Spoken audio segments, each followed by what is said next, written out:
20 underrated items in Classic WoW.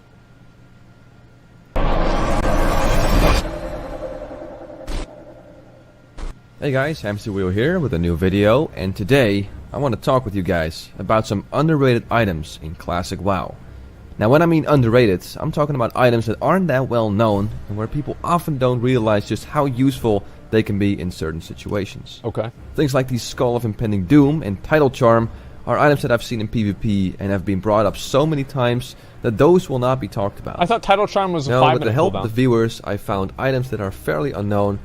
So you know this is some kind of bullshit. Look at that, the full fucking, what is that, Avengers gear? With what, I'm pretty sure this sword is the sword that you're able to get from the Moral Adam quest in Duskwood. Or are well known, what but a not terrible a whole lot of character. people see the potential of said item.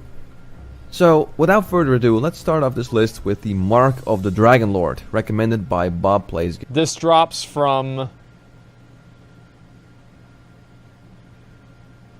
Overlord Wormthalak and Lower Blackrock Spire. Games. An item most people never paid This any is actually real really good. attention to, and an item that is going to wow a lot of people. So what this ring does is give you a shield that absorbs 500 damage. But, while that shield is active, you gain 22 mana every 5 This seconds. is fucking and here's the ridiculous. kicker, for 30 minutes. It's insane. That's right. If you manage to take less than 500 damage in those 30 minutes, you will have that extra MP5 That's bonus fucking for massive, its dude. entire duration. And 22 MP5 in vanilla is huge. That's the equivalent of 2 Mind Tap Talismans, a very popular combo for, let's say, 11. True.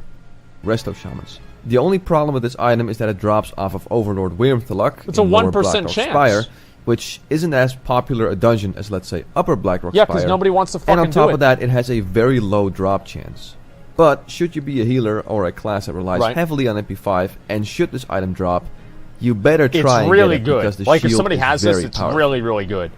Next item I want to talk about is the Ravager that drops off of Herod in Scarlet Monastery Armory. Oh boy! Now, the Here Ravager it on is. paper doesn't seem like that great This of is an a item. good part. It has no stats, and the prop makes you Okay. blade storm while standing still in one place. Yep. So if you want to move, you have to manually cancel the effect. God, I fucking love this ability. However, some people have found some very unique purposes for this item, including Razia, who has shown that with the right playstyle, you can actually become a pretty decent AoE hunter with that axe. Yeah, being able to farm mobs from lower level dungeons, and on top of that, every hit that the Ravager does has a chance to proc Wind Fury.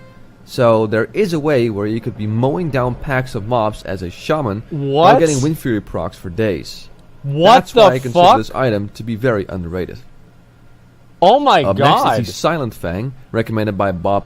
Dude, Ravager, in my opinion, I think Ravager is going to be one of the best weapons that you can use for, like, AoE farming as a warrior. So, like, let's say you want to run your friends through dead mines. Bro, you just put on Ravager, and you do it. It's not even a big deal. And it's probably one of the coolest weapons in the entire game. Like, whoever thought of doing Ravager, like, that person needs to make more items in the current fucking game. I love that item. It is one of the coolest items in the fucking game. Plays games. A blue sword that drops off of Dark Master Gandling in Skullomance with a 1.6 attack speed. On paper, not the greatest, but that chance on hit. It's not. Oh boy. A silence that lasts a whopping 6 seconds can make or break a fight if you're, let's say, a warrior or a rogue trying to bring down a caster. You'll still have to be lucky, as it's only a chance on hit and not a... Just imagine having 2 of those. Nobody's doing shit. use. That's so but broken. at the right moment, at the right time, this can be an absolute deal breaker. And That's a very insane. nifty item for someone who wants an extra weapon in their arsenal. Manhandle. Oh, I didn't. I forgot all about manhandling weapons. Weapon means you can swap it out during combat. No, you're for right. Some added flexibility. Dude, that rogue is a god. Then we move on Holy to shit. the Annihilator, recommended by Mike Bolman. Oh, I'm yeah. pronouncing your name that correctly. An item crafted by a blacksmith. That's fucking insane. This is an item that I've barely ever seen on Holy private shit. servers, and it's a shame, because this is probably one of the best main handlers to have for a tank that is currently off-tanking a boss. Being able to not just be a standby for the main tank, but as an added bonus, add 3 stacks of 200 reduced armor on the boss. Now, as we know, rogues and well-geared Fury Warriors can do a lot of damage, and 600 reduced armor on a boss can definitely give their DPS a bump and perhaps even make or break a fight. All that is possible with the Annihilator, and while the price for all the mats is admittedly quite steep, it is still an underrated item if you ask me. Yeah, it's fucking ridiculous. Next item I want to talk about is the Crescent Staff, an item that you get from a quest called Leaders of the Fang. Now, I know what you're probably thinking. Underrated? This? It's one of the most common blues you would get as a caster. Well, yeah. Well, here's why it's better, even though it takes up a debuff slot. Is because, alright, imagine this. Imagine I'm a Fury Warrior. Now, my debuff slot could be taken up by a Warlock, Curse of Affliction, or some other stupid shit like that. Or another buff that helps me.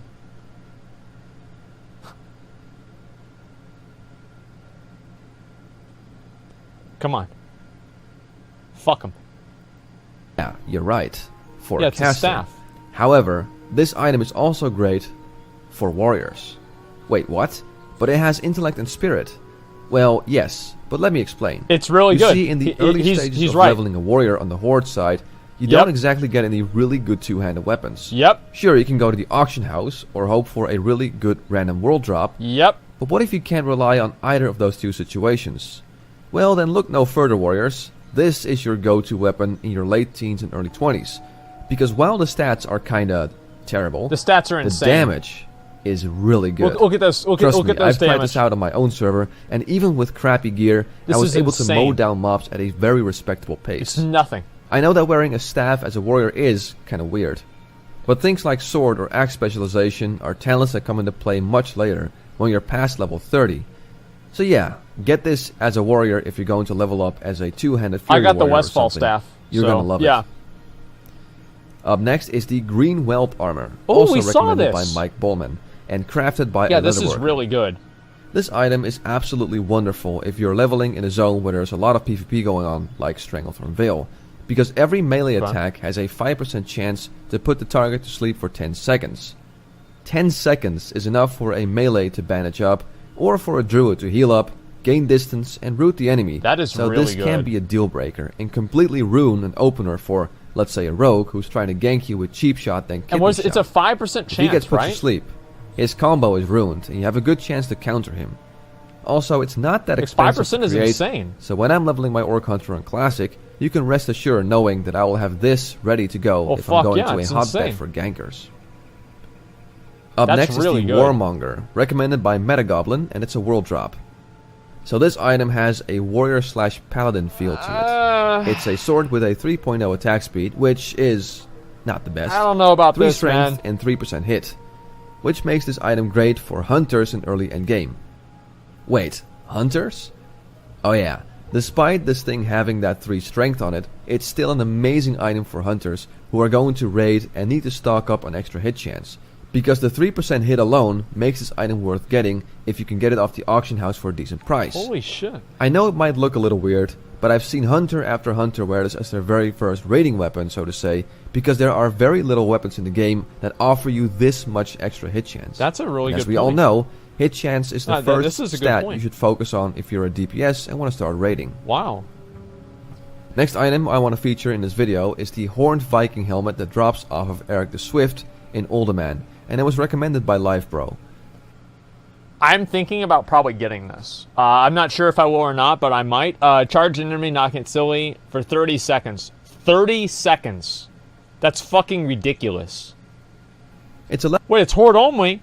level 40 plate item with agility and stamina, but more importantly, it does exactly the same thing that the Goblin Rocket Helmet does, though this has a 30-minute cooldown compared to the Rocket Helmet's 20 minutes. Rocket helmet's better. But still, a non-engineering item that makes the target incapacitated for 30 seconds? Holy shit. That's a dream item for anyone who's heavy on the PvP and has big enough balls to take on a 2v1, so it's another item definitely worth keeping in the back of your head that's should really you want good. to have some extra utility in your PvP activities. What the fuck, Up man? next is the Black Duskwood Staff, a staff with no caster stats and a chance on hit for melees. Yeah, this staff has always been an odd duckling, and because of those stats, no one really saw any value in it, and thus it always ended up on the auction house for next to no money. Yeah? However, as I've just explained with the Crescent Staff, wearing a staff as a melee DPS isn't necessarily a really bad thing, Oh, no. and the same goes for this item.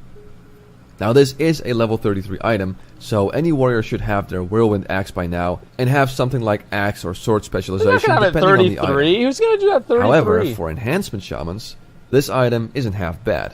It has a fast attack speed and no real stats, but because you can pick these up for dirt cheap, and because the DPS is still not too shabby, you can actually do a fair amount of damage with this thing, and use this for leveling, and even some PvP. Sure, you might look a little funny as an enhancement shaman wearing a staff, but you'll have the last laugh when you mow someone down with a Wind Fury crit using this item. Holy shit, man. Now it's time to talk about the Phantom Blade, recommended by FishFood159. Decreases the armor of the target by 100 for 20 seconds. Oh, this is like the Dazzling Longsword. A very cool looking item, but also a very handy chance on hit, because it decreases the armor of the target by 100 for 20 seconds, but more importantly, they cannot stealth or turn invisible during these 20 seconds. That's insane. Which makes this a great counter weapon for when you're fighting a rogue who mid-fight wants to vanish and open up on you again. Fuck them. Because now they can't anymore. That's smart. That, and it has a decent 2.6 attack speed, and the damage itself is pretty good too. The only problem is that it's rather expensive to make, but despite that, I'd say it's still a pretty underrated item. It took a ton of shit. I made this in Legion.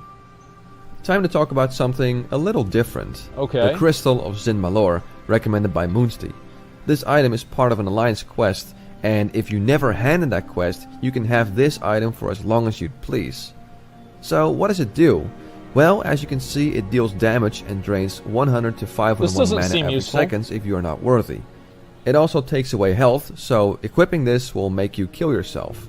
But wait, how on earth is that useful? To break well, CC? Here's the thing. If you die by this item, and not by, let's say, a raid boss because your raid is wiping, you get no durability loss. And no durability loss means no repair bill, which in the end will save you lots of money if you have this with you for a raid. So that's why, in my humble opinion, this item is underrated. It's a great way to kill yourself without suffering any durability loss. Holy shit. Next item is an item you don't wear, but a separate usable item. The Clutch of Foresight, recommended by FishFood159. This item drops off of Maleki the Pallet in Stratholme.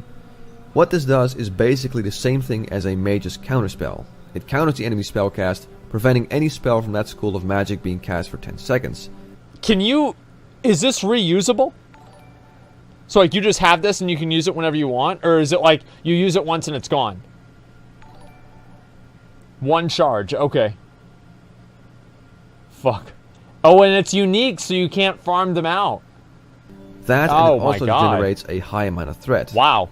Unfortunately, when you use the item, it's gone, and you can only carry one at a time. Okay. But despite this, I'd still say it's a pretty sick item to hold on to if you're running Stratholme and this drops. Yeah, it's insane. Imagine being a mage, having this in your bag, finding another player that wants to kill you, and right after he thinks you use your counterspell, you pull this out and catch him by surprise with a double counterspell. That, and because it generates a high amount of threat, you could also hold on to this if you're a tank and looking for some extra threat on a particular target. True. That's all in all, not a mind-blowing item, but something that can definitely throw people off if you use this in PvP. That's a big true. Up next is the Jagged Obsidian Shield, which on its own is a half-decent item, but that 3-second silence is definitely not something to ignore. Elemental Shamans are probably the ones that can benefit the most from this, as they always prefer to roll around with a main hand and a shield. And since they can decimate their opponent in just a few seconds with the amount of burst damage they can do, what the fuck? A small window of 3 seconds where the other target is silenced guys, I think I'm playing the wrong could be enough to make or break a fight. Especially because a Chain Lightning plus Earthshock combo takes only 1.5 seconds to cast, and with a little luck can deal well over 2,000 damage. God damn. This is crazy. Next item I want to talk about is the Shatterer, recommended by AJ9 Lives. Oh yeah! And is an item crafted by blacksmiths. We were actually looking at this the other day. It has a chance on hit to disarm the target for 10 seconds. This is insane. 10 seconds is a huge time window. So let's say you're battling a warrior with a big two-hander. He can now do next to no damage in a 10-second time window, which again... I don't think this is really that useful because anybody that you're really PvPing against seriously is going to have a weapon chain on their weapon or some sort of way for them to not get disarmed. Like, this is a low-level meta weapon, but I can't see it happening at, like, high level a whole lot. Right? You have chain to anti-disarm? Yeah, I think so. Yeah, so I'm not really sure how useful this is really going to be. Can be a huge opportunity for you to turn the fight and come out victorious. Right. And because it's a weapon, you can once again swap this out during combat. Oh yeah, PvE. So you're you can right react about that. instantly when getting charged by a warrior and try to turn the tide with this item. So I want to say one thing. Like one thing I really like about Classic, like playing a warrior tank, is that I can use these different weapons to add different utility to my group. So like, let's say I'm off tanking. If I'm off tanking, I can fucking I can swip on, swatch, and swip on. Wait. I can equip. I can equip Nightfall, and I can apply a debuff to the boss that makes them take more magic damage. Or I can use this axe. And I think all of the different ways that I can kind of use these special, unique items to like help the group, it makes me feel like I'm more of a, it like makes me feel like I'm more part of it, right? And I think that's so fucking badass. I like it a lot. And then we get to the Windweaver Staff.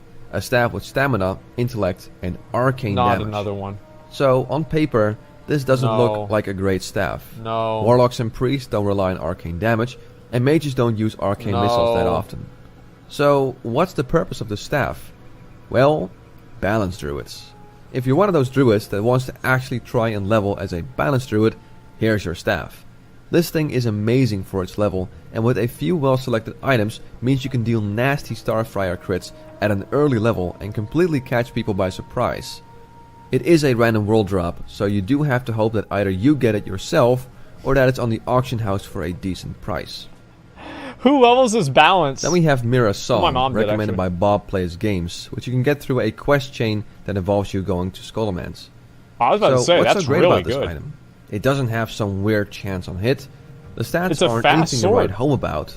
Why is this here? It's a super fast sword. Well, first off, this item is fairly unknown to the general classic public. Okay. Throughout my years and years of playing on retail vanilla and vanilla private servers, I've barely ever seen any rogue with this, and while I admit that there might be better offhanders out there, this one is still worth considering. First up, it's a sword, not a dagger, so if you're going combat sword spec, that means two weapons that can benefit from sword specialization. Right. Next, it has a pretty fast attack speed, great for applying poisons to the target. True. So, while this doesn't do anything super special, it's still a solid weapon that not a whole lot of people know of, which makes this item pretty underrated if you ask me. God damn. Next item is Serenity, recommended by Bob Plays Games. That's so yeah, OP, I know, dude. the guy was on fire with the recommendations. Yeah, dude, Anyway, this Bob is guy another knows how to item play the with game. a pretty nifty chance on hit. Holy it dispels shit. a magic effect on the current foe. Now against some classes, this might not do a whole lot. Like, maybe take away a Druid's Mark of the Wild buff. Yo, I should actually use this whenever I'm dueling these fucking priests, man. And like, whenever they just keep using these fucking shields over and over, I just put this hammer on them, and I just beat the fucking shields right off of them. It's amazing. No, think about that. That's actually so good. However, it can be quite nasty against the Paladin who just pop their Blessing of Protection or Hand of Freedom, and then this item takes it away. I don't know It about is that. quite situational, I think but in a priests are the only ones situation that are like useful. that, it can really turn a 1v1 into your favor, and for that reason, I decided to put this on the list. Next item I want to talk about isn't really an item, it's a whole set, which is the Ironweave set, recommended Fuck by is this? Gordon Tsang. Now at first glance, this set seems The fuck is terrible this for shit? casters. They have no spell damage, no spell hit, Okay. crit, or whatever. What they do have, however, is a lot of armor. On a Warlock with a simple Scroll of Protection and a Mark of the Wild buff, I managed to get somewhere around 35 to 40% damage reduction. You get 10% chance to resist silence and interrupt effects, which combined with Soul Link means you're probably going to be able to take a huge beating and completely throw off a warrior, as he's probably thinking, why the hell am I hitting this Clothy for so little? This Warrior's never going to think that, okay? Because they do so much damage, you're just going to die. Like, the Warrior's not going to think it. Well, Warriors don't think about anything anyway. They're just going to go in there and kill you. Right? It doesn't matter. And I don't know about that. I don't know how useful this is really going to be, because it feels like if you use this, you're losing your damage at the same time. Sack, Fear, and Bandage. You just Berserker Rage out of it and interrupt the fucking bandage. Like, trust me, like, once Warriors get up to 60, it's going to be over. Like, I literally, like, I'll do so much damage, they're just going to die. doesn't make any sense. Of course, for this to No, really we'll have see. a huge effect, you're going to have to get We'll at see. least the majority of the set, which can take a lot of time. But Yeah. it's definitely something to keep in the back of your head when running dungeons, and in some situations can help you out a lot. Like fighting a rogue, thinking he can take away a huge chunk of your health with his initial stun lock. And because of that, I decided to throw this onto the list as well. I hate that fucking thing, dude. It's so annoying. Next item on this list is the Demon Slayer, another item that usually ends up on the auction house pretty cheap, mainly because it only has increased attack power against demons. That's pretty good. However, 99? to a hunter, this item could be very useful for when you're fighting demons, or your guild goes out to, let's say, kill Lord Kazakh. Oh my god, I mean, dude. think about it. 99 extra attack power is more than some really good epics give, like Ashkandi. And Wow. considering how this is a level 52 blue item that isn't all that expensive to get, I'd say for the right situations, this is a very nifty and underrated What item. the fuck? And the last item I want to talk about is the Wildthorn Mail, an item crafted by Blacksmith. Nature damage? Now, in my years of playing vanilla Oh, on for retail and my years of shamans. playing on vanilla private servers, I have barely ever seen someone craft this, let alone wear this. Mainly because it is admittedly rather expensive to make. But the stats are pretty insane for elemental shamans. Okay. I mean, think about it. Is there any other chest out there that offers you that much spell damage at such an early level? Hell, even the Zandalar Shaman chest, the go-to chest for elemental shamans, which you get much later down the line, Okay. has the same amount of spell damage. I mean, sure, that's spell damage, and this Okay. is nature damage, but since elemental shamans rely mostly on nature damage, that particular difference is pretty small. And the cool thing is, if you combine this with the Elven Spirit Claws, a leather BOE item that Yeah, usually you isn't do too more expensive damage. off That's the auction crazy. house, you will have a whopping 55 bonus nature damage from just 2 items that you could have before even reaching level 50. So, while this item is expensive to make, I'd say it's definitely still worth it, and because it's fairly unknown, I'd say that this is definitely an underrated item. And there you go, guys, 20 items that I feel are underrated in Classic WoW. I hope you guys enjoyed this video, and I'll be back very soon, but until then, I'm Hamsterwheel. This was a good and video. Have a good one. This was actually a very good video. I like this video a lot. I wish they did more like this. I love this kind of shit. I don't know what the hell that music is. That probably should change that. But yeah, anyway, I really liked, especially the first choices, like the staff and everything. Like, I don't know, things like this that are like really kind of outside of the meta, right? Like the Warmonger, you use this if you're a hunter because it helps you in that way. And like the Phantom Blade, like it makes you feel like you're kind of, I don't know, it just makes the game feel a lot bigger. I don't know, it just feels much bigger whenever that's the case. And so like I wish Blizzard would realize that and do more things like that, man. 3% hit, yeah, it's fucking insane. Differentiate classic when it was actually classic, and 14 it's a private service. Oh yeah, I mean everybody knows a lot more about the game now. That's definitely true. I don't know, it just makes the game feel a lot bigger than it used to be. I think that's really what makes it so cool. Like the magic effect on foe, like all of these different maces, and like especially as I said, like if I'm a warrior and I'm tanking, like let's say I'm like offhand tanking or off tanking, right? If I'm able to use something like I don't know, like that, or like the other axe, right? Like where's the axe that he was using? Annihilator, right? I'm applying Annihilator. That's 600 less armor the boss is going to have just because I'm fighting him. And I think that shit is so fucking badass. And it makes me feel like that's like the little way that I can change what I do in the raid to be more dynamic with what I'm actually trying to accomplish as a part of the raid, right? It's where I actually feel like I'm part of it. And I think that's really fucking cool. I love it. Oh, I know why the servers just went down. They just added the Field of Strife. Yeah, that's what it was. And they put 7 characters on there for me, too. That's great. Thank you very much.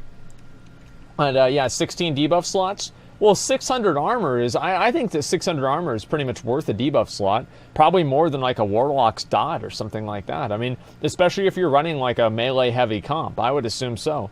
Annihilator doesn't stack with Sunder. Oh, it doesn't stack with Sunder? Okay, then it's garbage.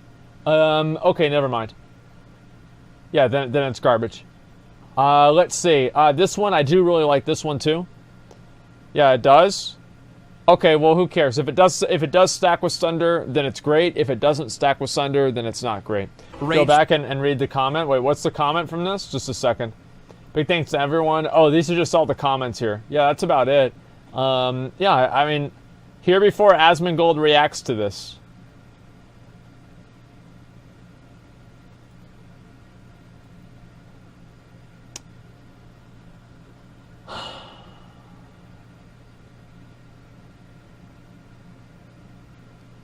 That's the way it goes, dude. All good guilds run Annihilator. I wouldn't call it underrated. Oh yeah, my bad. Hi, Asmongold. Love you, Papa.